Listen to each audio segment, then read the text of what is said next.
തിരഞ്ഞെടുപ്പ് പെരുമാറ്റച്ചട്ടം ലംഘിച്ചെന്ന് കാണിച്ച് പൊതുമരാമത്ത് മന്ത്രി പി.എ. മുഹമ്മദ് റിയാസിനെതിരെ കോൺഗ്രസ് പരാതി നൽകിയതിൽ നിലപാട് വ്യക്തമാക്കി മന്ത്രി റിയാസ്.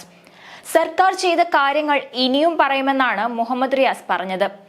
കോഴിക്കോട് സ്റ്റേഡിയം കൊണ്ടുവരുമെന്ന് പറഞ്ഞതിൽ നിന്ന് സർക്കാർ പുറകോട്ടില്ലെന്നും മന്ത്രി വ്യക്തമാക്കി. കോഴിക്കോട് സ്റ്റേഡിയം കൊണ്ടുവരുമെന്ന് മന്ത്രി മുഹമ്മദ് റിയാസ് പറഞ്ഞത് തിരഞ്ഞെടുപ്പ് പെരുമാറ്റച്ചട്ടലംഘനമാണെന്ന് കോൺഗ്രസ് പരാതി നൽകിയിരുന്നു. കോഴിക്കോട് നളന്ദ ഓഡിറ്റോറിയത്തിൽ സ്പോർട്സ് ഫ്രറ്റേണിറ്റി കൂട്ടായ്മ സംഘടിപ്പിച്ച കായിക സംവാദം ഉദ്ഘാടനം ചെയ്ത് സംസാരിക്കുകയായിരുന്നു റിയാസ്. പ്രസംഗത്തിനിടെ അന്താരാഷ്ട്ര നിലവാരമുള്ള ഒരു സ്റ്റേഡിയം കോഴിക്കോട്ട് ഉണ്ടാകുമെന്ന് പറഞ്ഞെന്നും തിരഞ്ഞെടുപ്പ് പെരുമാറ്റച്ചട്ടം നിലനിൽക്കെ മന്ത്രി പദ്ധതി പ്രഖ്യാപനം നടത്തിയെന്നുമാണ് പരാതി. LDF സ്ഥാനാർത്ഥി ഇളമരം കരീം പങ്കെടുത്ത ഈ പരിപാടിയിലെ പ്രസംഗമാണ് പരാതിക്ക് അടിസ്ഥാനമായത്. മന്ത്രിയുടെ പ്രസംഗം ചിത്രീകരിച്ച തിരഞ്ഞെടുപ്പ് കമ്മീഷന്റെ വീഡിയോഗ്രാഫറെ ഇളമരം കരീം തടഞ്ഞതായും സംഭവത്തിൽ അന്വേഷണം വേണമെന്നും പരാതിയിൽ പറയുന്നു. സംഭവത്തിൽ നിലപാട് വ്യക്തമാക്കിക്കൊണ്ട് മന്ത്രി മുഹമ്മദ് റിയാസ് രംഗത്ത് വന്നു. കോഴിക്കോട് സ്റ്റേഡിയം കൊണ്ടുവരും എന്ന് പറഞ്ഞതിൽ നിന്ന് സർക്കാർ പിറകോട്ടില്ല എന്നാണ് മന്ത്രി പറഞ്ഞത്. ഇത്തരം കാര്യങ്ങളിൽ കക്ഷി രാഷ്ട്രീയ ഭേദമന്യേ എല്ലാവരും ഒന്നിച്ചു നിൽക്കുകയാണ് വേണ്ടതെന്നും മന്ത്രി ഓർമ്മിപ്പിച്ചു. ഞങ്ങൾ നേരത്തെ പ്രഖ്യാപിച്ച സ്റ്റേഡിയം കോഴിക്കോട് കൊണ്ടുവരിക തന്നെ ചെയ്യും. അതിനെല്ലാ നിലയിലുള്ള ഇടപെടലും നടത്തും. ഇപ്പോൾ ഇങ്ങനെയൊരു വാർത്ത പുറത്തു വന്നതിന് ശേഷം കായിക പ്രേമികൾ പല ഭാഗങ്ങളിൽ നിന്നും വിളിക്കുന്നുണ്ട്.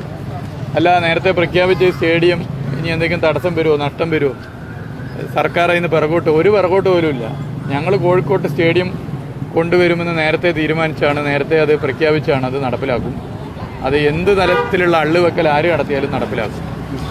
ഇതിൽ ഇത്തരം കാര്യങ്ങളിലൊക്കെ എല്ലാവരും ഒന്നിക്കുകയാണ് ചെയ്യേണ്ടത്.